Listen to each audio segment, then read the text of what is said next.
My family is very honored to have with us tonight Rabbi Friedman, a close mentor to my mother for many, many years and a family friend. Thank you very much for being here, Rabbi Friedman.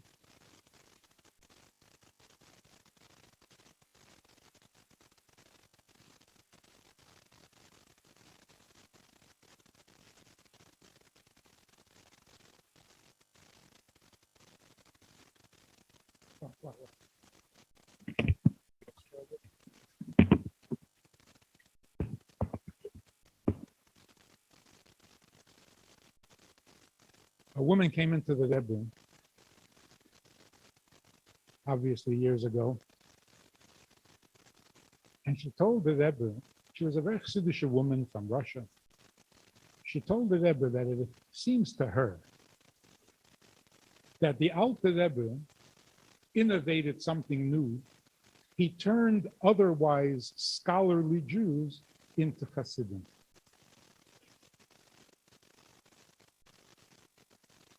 The Mittler Rebbe turned the average shul goer into Hasidim. He went through each of the Rebbe, saying the Rebbe brought Hasidus to another segment of society, another demographic. The Rebbe Rashab, who opened up the yeshiva, made Hasidim out of Bachurim. Never happened before. But you, she said to the Rebbe, you made women into Hasidim. And the Rebbe liked it. He was glad to hear it.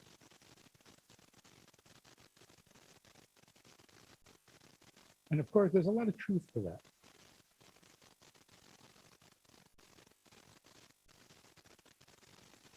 Another story I heard just recently. The Rebbe by Hakafis would dance with his brother-in-law, Rabbi Gerari, just the two of them. One year, as they were dancing with their arms on each other's shoulder, the Rebbe said to his brother-in-law, the Shver is here. Our father-in-law, the Friedman Rebbe, he's here. You want to see him? And Rabbi Gerari said, yes. And he saw the Rebbe, the Friedman Rebbe, dancing with the two of them. He couldn't sleep all night. He woke up crying. It was overwhelming. And the next day, by davening, the Rebbe had to calm him down. Which is probably why the Rebbe asked. I don't give addresses. Like, where is my father? Well, he's in Gan Eden. No, there are no addresses. He's here. And of course, we think that's a very spiritual thing. But for some people, it's not spiritual at all. It's just factual. There are some people, they're mortal, They're not going to live forever. They're going to pass away and they're going to be gone. With other people, it doesn't make any sense. You cannot imagine this person not being alive. It just doesn't compute. This is called living. The old statement about, is he alive? Well, he hasn't been hit by a truck, so I guess he's alive. That's not called alive. There are people who are truly alive. And you cannot imagine any other way. It can't be any other way. So it's not spiritual. It's something about the nature of life itself. So you can say many things about Tammy. She had this virtue, she had that strength, and this. I think if you sum it all up, it comes down to a simple thing. She was alive. She was a living being. The rest comes naturally. And such a person doesn't just disappear. They can. So let me tell you a little bit about the history of people of her age, their experience, what happened. I remember Hasidim who were Hasidim of the Rebbe Rosh. And of course, they were Hasidim of the Faigy Rebbe. And then after Yud Shvat, they were Hasidim of the Rebbe. But their flame, their fire, their coming alive was with the Rebbe Rosh. It continued into the next two generations. Of course, we all remember Hasidim who came alive with Hasidus by the Faigy Rebbe. Then, of course, they were Hasidim of the Rebbe too. And then there were Hasidim who came alive by the Rebbe, the Rebbe's Hasidim. And if it's okay to make such calculations, that began in 1960. In 1960, the Rebbe created new Hasidim who didn't know the previous Rebbe. All their Hasidus came from the Rebbe himself. And there's something unique about that.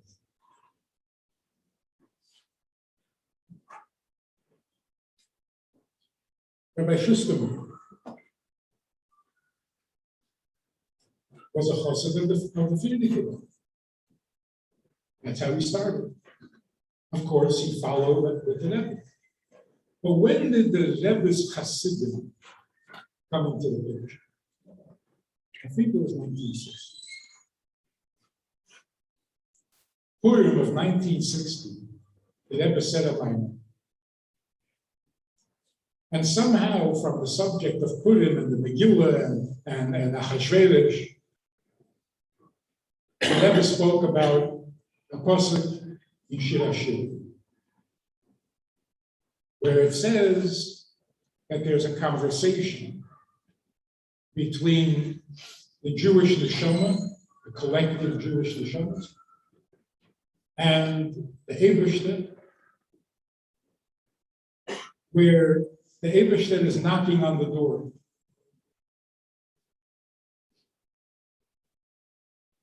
And the neshama says, I've taken off my robes. How can I put them back on? Jews are discouraged. They've lost their garment of Yiddishkeit. Now the Eibishter wants them back, and they say, we don't know how to come back. We're too far gone. When the Bezdin in heaven hears that, the Bezdin says, okay, we've washed our feet of them. Why get dirty again? So the angels, the heavenly court says, good. We don't have to put up with them anymore. But the Eibishter doesn't take no for an answer.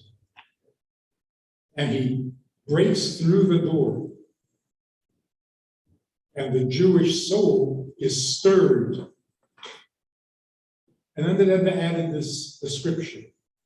People feel a desire and they don't know for what. But it doesn't let them rest. That's from God reaching out to a neshama that the heavenly courts have given up on. There's no better description of the 60s souls all over the world suddenly develop this drive, this need, and they don't know for what. So for 10 years, they experimented with everything, anything. And of course, it didn't satisfy. It went into the 70s, running to India, trying Buddhism, trying meditation, trying all sorts of things. And then they found Yiddishkeit. Stirred by the Rebbe. So in that mimer, the Rebbe stirred things up that the neshamas should feel how the Eibishter is reaching out to them. And somehow these souls had to find a way to respond to that call. Crown Heights was flooded with new Hasidim. People from different cultures, from different backgrounds, from different habits. And somebody said to the Rebbe once, these wild people, the Rebbe said, Heiche Neshamas. These are lofty souls. That's the wildness. Lofty souls. The souls that were really stirred and actually took action and came to Yiddishkeit, those were the lofty souls, the ones that heard the Rebbe stir the world first. And that became what we mistakenly call Balei Tshuva. Somebody recently pointed out to me, I said, so you're becoming a Baal Tshuva? He said, don't even use those words anymore. A Baal Tshuva is somebody who was religious, stopped being religious, and went back to being religious from a guilty conscience. That's not what's happening today. A Baal Tshuva is somebody who separates himself from the crowd, from the mainstream, and goes off and becomes something. And it can be very impressive. But that's not what they wish they want.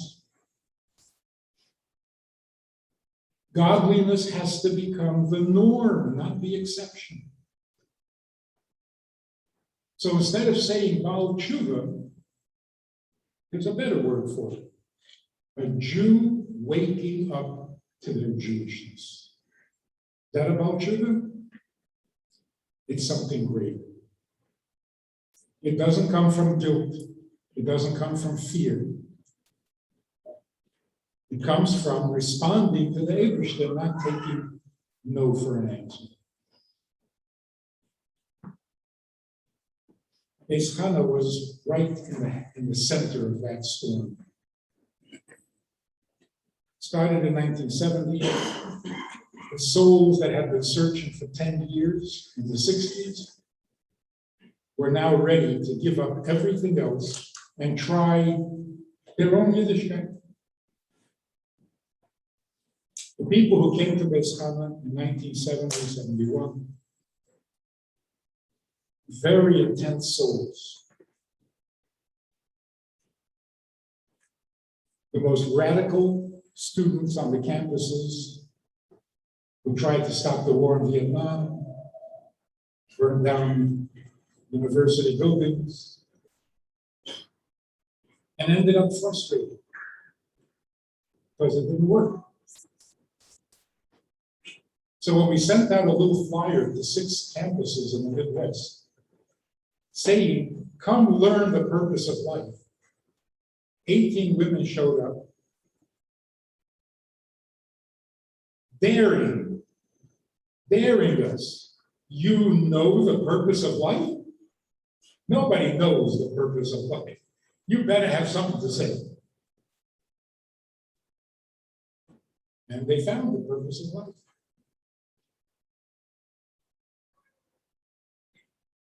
Hundreds.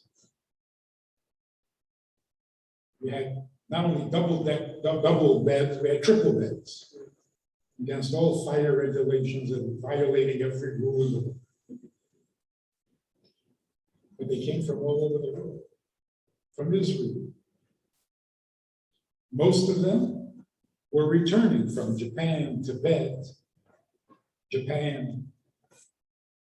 China, India, having explored all sorts of possible spiritual paths and realizing that it wasn't for them. When Tammy came, she was different. She had a traditional flavor. It was not strange to her. Everybody who was there thought that she was one of the madrichos. She was one of the teachers, not one of the students. Because she had that Yiddish time. Everything felt comfortable to her. She had no questions about Yiddish. But the heavy personal conversations.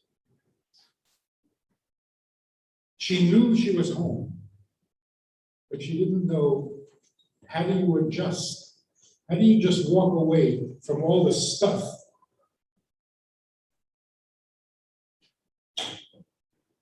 Can't be that easy. She couldn't believe it. You can't just say, okay, never mind, Dad, I'm gonna do this.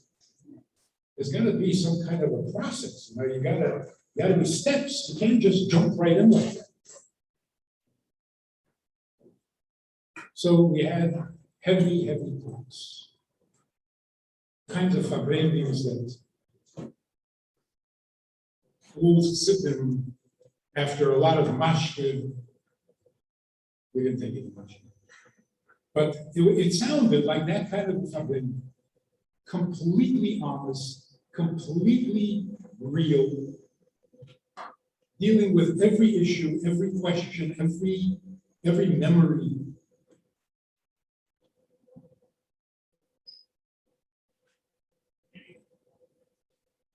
The result was that all that energy, all that life energy went into Hasidus. It's not surprising that the Rebbe was her whole life, because she was one of those souls that responded to the Rebbe's before the Tzom Nafshi. She responded to the Rebbe's Maimon in 1960. When the Rebbe refused to take no for an answer and reached out to Jews all over the world. Same summer that she was there in this summer, first summer. There was another woman, came directly from India. It was a shlucha Rabbi. She was sitting on a mountaintop, her legs dangling over the cliff, over the side, watching the sunset and meditating. It suddenly occurred to her that it's Friday and the sun is setting. And she felt like, gotta light candles. And she was shocked. She never lit candles. Her mother never lit candles. She had no idea where this thought comes from. But she realized she's got to find her way home. She went directly from India to Minnesota. I don't know how she heard about it. She asked around, where can I go? Where can I go? Those kinds of neshamas, those were the Rebbe's. They hadn't learned Hasidus from the Faigy Rebbe. They hadn't been inspired by the Rebbe Shah. They hadn't learned Tanya. Were not inspired by the Elta Rebbe. Their inspiration, their relationship, their connection was directly the Rebbe himself. And like this woman said, the Rebbe made women into Hasidim. Unprecedented. Something. So what is the point? The point is, if we're alive, just really alive, everything else falls into place.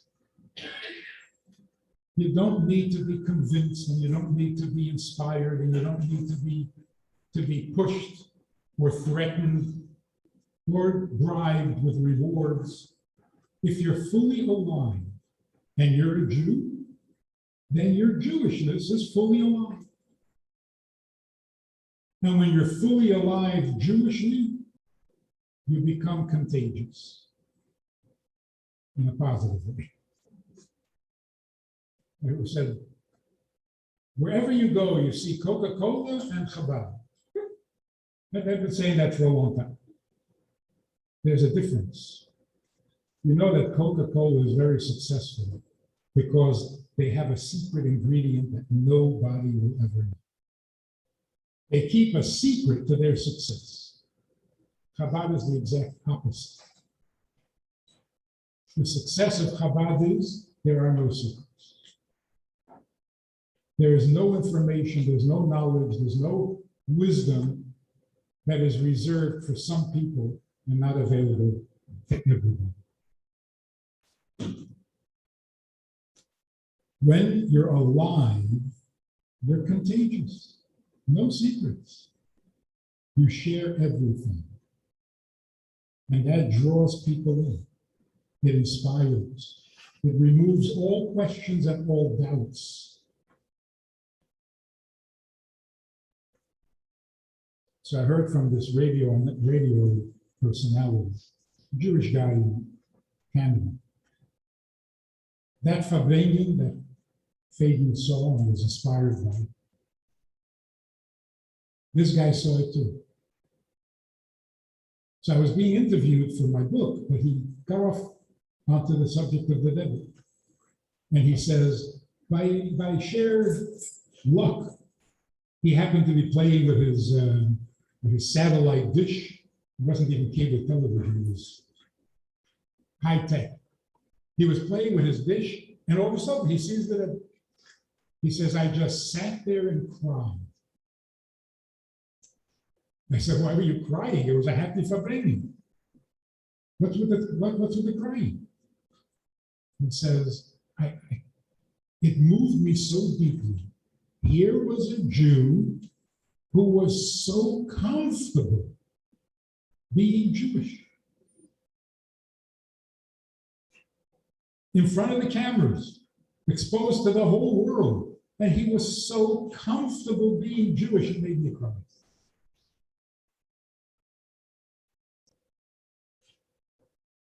This is part of the healing. This guy's father was a survivor. Being Jewish was not completely comfortable. It was heroic. It was an effort. It was a commitment. You had to stay Jewish. But nobody was comfortable seeing the devil, just being Jewishly alive. He didn't understand a word the devil was saying, but it made him cry with jealousy. To be that alive, to be that natural and comfortable with Rabbi Shloshim. I think that was her. She came, there were 60 women there at the time, in this home. And she was the inspiration. Not because she knew any more than the others. She was just more alive. And life attracts.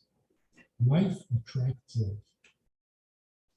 So the moral of the story is, we're now in the month of Elul, getting ready to be inscribed in the book of life. And the Rebbe, Hasidus, and Rabbi, who passed away recently, always put this emphasis on doing tshuva b'simcha. What's with the kvetching? What's with the crying? Rabbi would bring about this and say, Everybody cries when it comes to the Son of Tekef, where it says that God is going to decide who's going to live and who's going to die. And they hear the word die and they all start to cry. What is with you people? The war is over. What's with the crying? God says, I will make sure, I will count every soul, I will check like a devoted shepherd, and I will decide who lives and who dies. What are you crying about? Because you would get furious. This is what you cry about. What you should cry about is that part of the davening in the Shemona Esrei where we say, "V'yeda kol po'o ke'ata pa'alte," that every creature should know who created it, that everyone should recognize godliness. Why is that taking so long? That's something to cry about. But then it's not tears of fear and it's not tears of regret, it's tears of life.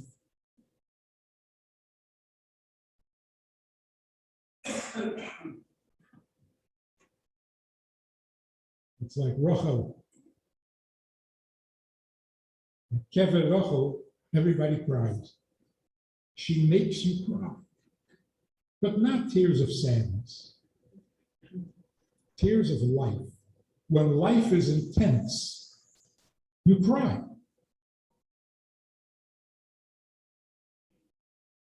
But that's today's world, the Rebbe's world, the world that Faigy fell in love with.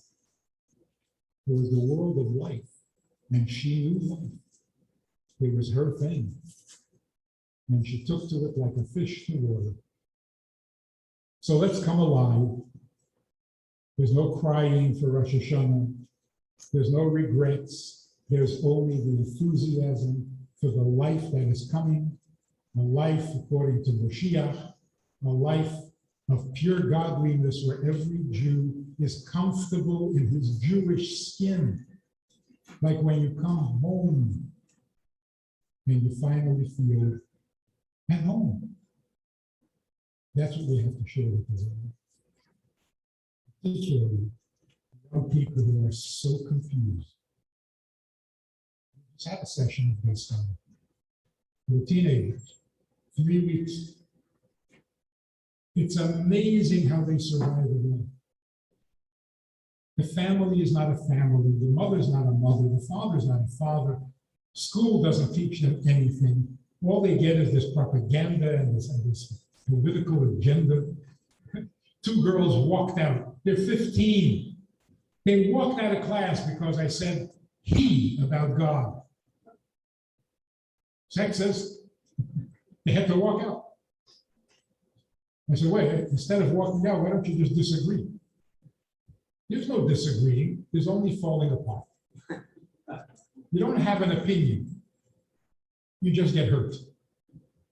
And you have to walk out. 15. Already? So we're thinking we should start Bassman at the age of 12. Not too soon, may even be too late. Before the damage, to let them know who they are, what they are. It's okay to be a girl. It's okay. And it's okay to be Jewish. How do we do that? Just come along. Be alive. And then you don't have to argue, you don't have to convince. Those who seek life will come. They'll be drawn to wherever life is. And there's only one life left in the world today. Yiddishkeit. The Torah. That's it. It's the last hope.